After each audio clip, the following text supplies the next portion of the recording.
ભાજપની ચૂંટણીલક્ષી સભા યોજાઈ હતી, જ્યાં કોંગ્રેસના પૂર્વ પ્રદેશ મહામંત્રી અને રાજપૂત સમાજના અગ્રણી ડીડી રાજપૂત સહિત કોંગ્રેસના અનેક હોદ્દેદારો અને કાર્યકરોએ મુખ્યમંત્રીના હસ્તે કેસરીયો ખેસ પહેરી ભાજપમાં જોડાયા હતા, જ્યાં મુખ્યમંત્રીએ મજબૂત મતદાન કરીને બનાસકાંઠાના ઉમેદવાર રેખાબેનને જીતાડવા માટે અપીલ કરી હતી। લોકસભાની ચૂંટણી આવતા જ કોંગ્રેસ અને ભાજપમાં જોડતોડની રાજનીતિ શરૂ થઈ છે, ત્યારે સોમવારે બનાસકાંઠામાં થરાદમાં મુખ્યમંત્રી ભૂપેન્દ્ર પટેલની અધ્યક્ષતામાં જાહેર સભા યોજાઈ, જેમાં ગુજરાત સરકારના મંત્રી બળવંતસિંહ રાજપૂત, સાંસદ પરબત પટેલ સહિત ભાજપના ધારાસભ્યો, નેતાઓ અને કાર્યકરો ઉપસ્થિત રહ્યા હતા। કોંગ્રેસના પૂર્વ પ્રદેશ મહામંત્રી અને રાજપૂત સમાજના આગેવાન ડીડી રાજપૂત, કોંગ્રેસના જિલ્લાના પૂર્વ યુથ પ્રમુખ ભગવાન જોશી, પૂર્વ મહામંત્રી યુથ કોંગ્રેસ બનાસકાંઠાના મહામંત્રી ધીરજસિંહ ચૌહાણ સહિત અનેક કોંગ્રેસના હોદ્દેદારો અને કાર્યકરો સહિત ક્ષત્રિય સમાજના મોટી સંખ્યામાં લોકો મુખ્યમંત્રી ભૂપેન્દ્ર પટેલના હસ્તે કેસરીયો ખેસ ધારણ કરીને ભાજપમાં જોડાયા હતા।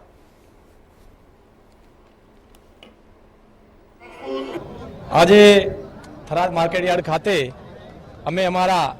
ગામના તથા તાલુકાના આજુબાજુના હજારો કાર્યકર્તા સાથે ભારતીય જનતા પાર્ટીમાં જોડાયા છીએ। એની અમને ખૂબ ખૂબ ખુશી છે, કેમ કે નરેન્દ્રભાઈ મોદીની આગેવાની હેઠળ જ્યારે આ દેશની અંદર જે વિકાસના કામો થઈ રહ્યા છે, જેવી કે 370 કલમ છે, રામ મંદિરનું નિર્માણ, આવા તો અનેક કામો નરેન્દ્ર મોદી સાહેબે જ્યારે કર્યા છે, એની પ્રેરણા લઈ અને અમે પણ આ બધા અમારા કાર્યકર્તાઓ મિત્રો સાથે આજે ભારતીય જનતા પાર્ટીનો ખેસ ધારણ કર્યો છે, જેને અમને એની ખૂબ ખૂબ ખુશી છે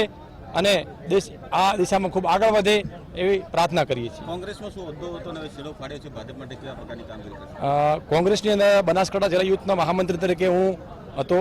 અને છેલ્લા આમ તો 17 વર્ષથી પાર્ટીની અંદર કામ કર્યું છે, પણ મોદી સાહેબના આવ્યા પછી જે એમના કામ જોઈને મને ખૂબ પ્રેરણા મળી, તેથી આજે મેં અમારો કેસરીયો ધારણ કર્યો છે। બિલકુલ, આજે હું અને મારા હજારો સમર્થકો સાથે ભારતીય જનતા પાર્ટીમાં જોઈન કર્યું છે। છેલ્લા 10 વર્ષથી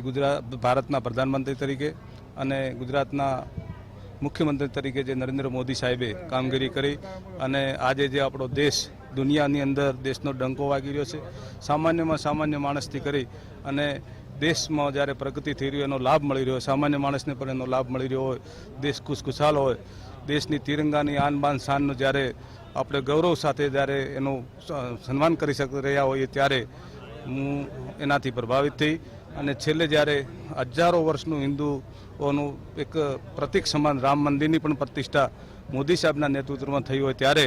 હું મારા અંતરના આત્માને અવાજને સાંભળી અને ભારતીય જનતા પાર્ટીમાં આજ જોઈન કરી રહ્યો છું। કોંગ્રેસ થોડી ભાજપમાં જોડાયા છે, કોંગ્રેસને કેટલો ફટકો અને ભાજપને કેટલો ફાયદો થશે આપના અવાજ? મેં જ્યારે પણ કોંગ્રેસમાં હતો ત્યારે મારી વફાદારીપૂર્વક મારાથી જે કંઈ થયું ત્યારે કોંગ્રેસને મજબૂત કરવા માટે હંમેશા કામ કર્યું હતું અને આજે હું જ્યારે ભારતીય જનતા પાર્ટીમાં જોડાઈ રહ્યો છું, ત્યારે હું મારા તો તન મન ધન સાથે ભારતીય જનતા પાર્ટી અને માનનીય વડાપ્રધાન શ્રી નરેન્દ્ર મોદી સાહેબના હાથ મજબૂત થાય તેના માટે મારી પૂરી તાકાતથી કામ કરી અને પાર્ટીને મજબૂત થાય એવું કાર્ય કરીશ।